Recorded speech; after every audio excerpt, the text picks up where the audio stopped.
Se inscreva no canal Futebol Notícias, deixe o like para ajudar o canal a crescer, ative o sininho das notificações para não perder nenhum vídeo. Segundo o Jornal Esportivo de Portugal, os rumores de que a diretoria do Benfica estaria insatisfeita com Jorge Jesus só aumentam.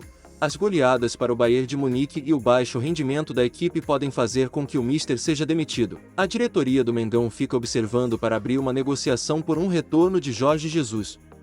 Embora o Flamengo tenha vencido o Atlético Goianiense por 2-0 nesta sexta-feira, 5, no Maracanã, o resultado não significou que tudo correu bem pelos lados do clube da Gávea. Apesar da evolução vista em alguns setores, principalmente no defensivo, o time voltou a apresentar alguns problemas na criação de jogadas. Na live do Flamengo, logo após os jogos do Mengão, os jornalistas André Rocha e Renato Maurício Prado comentaram sobre as maiores dificuldades do Fla no duelo contra o Atlético Goianiense. A falta de criatividade na armação voltou a chamar a atenção de ambos. O Flamengo continua pobre de ideias com o time já quase completo. Hoje e ontem, estava faltando Arrascaeta e Felipe Luiz. Essa formação que o Renato Gaúcho fez, com Everton Ribeiro de um lado e Michael de outro, deixa o meio-campo sem nenhum amador. O Andrés esteve muito mal, talvez em sua pior partida pelo Flamengo. O time não conseguiu criar nada. Me impressionou a falta de ideias e a necessidade de sempre cruzar a bola alta na área. Por que não vai ao fundo? Quando foi e cruzou para trás, saiu o gol do Michael, disse Renato. Rocha também cobrou uma maior variedade de estratégias ofensivas. Quanto mais variação e movimentação houver na frente, melhor. Em um time com versatilidade e jogadores na frente, o Jorge Jesus explorava e o Renato tem que explorar também. Isso faz parte da maneira de mexer com a marcação. Acho que o Renato fica meio inseguro de colocar o Michael e o Isla porque os dois vão correr para a linha de fundo. E quem vai receber a bola mais por dentro? Não importa, treina, trabalha, até conversa com eles. É criar alternativas para poder criar espaços nessas defesas fechadas, apontou. Renato ressaltou que o Fla teve muitos problemas para ameaçar o Atlético Goianiense, especialmente no primeiro tempo, quando o Dragão esteve mais fechado em sua defesa. O Flamengo fez um primeiro tempo bem fraco, com enorme dificuldade para criar jogadas.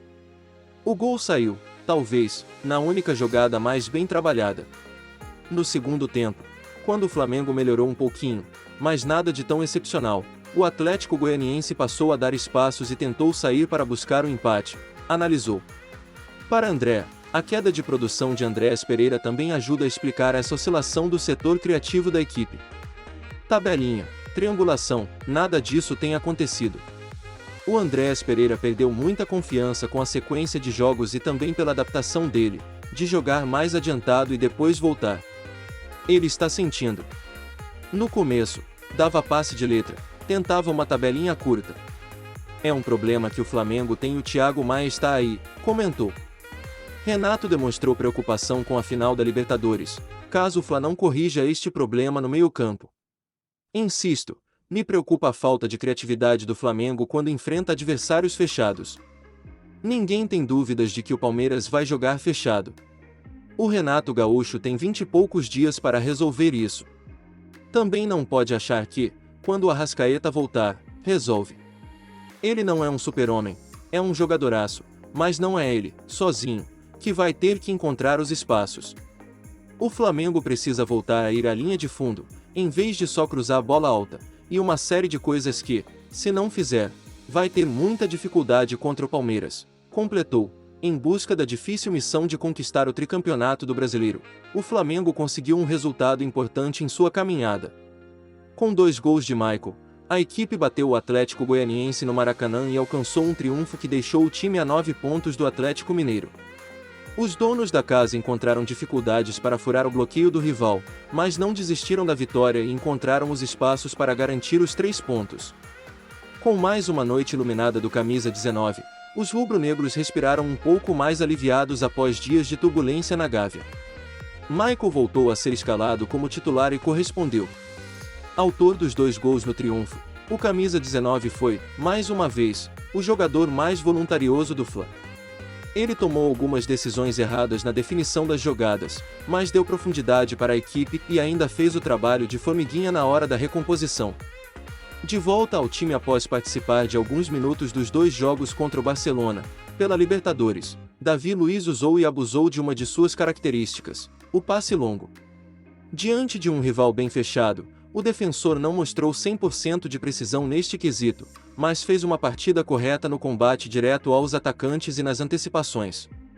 Diante de mais um time retrancado, o Flamengo voltou a ter de tomar a iniciativa do jogo, mas teve muita dificuldade para furar o bloqueio.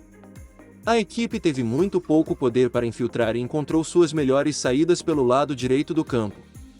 Sem munição, Gabigol e Bruno Henrique tiveram de sair muito da área e jogaram muito longe um do outro. Em um bom lampejo de jogo coletivo, a equipe trocou passes, envolveu o adversário até Michael liquidar o jogo. Com Davi Luiz e Rodrigo Caio de volta, a zaga voltou a fazer um jogo sólido e cumpriu boa atuação. Se inscreva, deixe o like, valeu!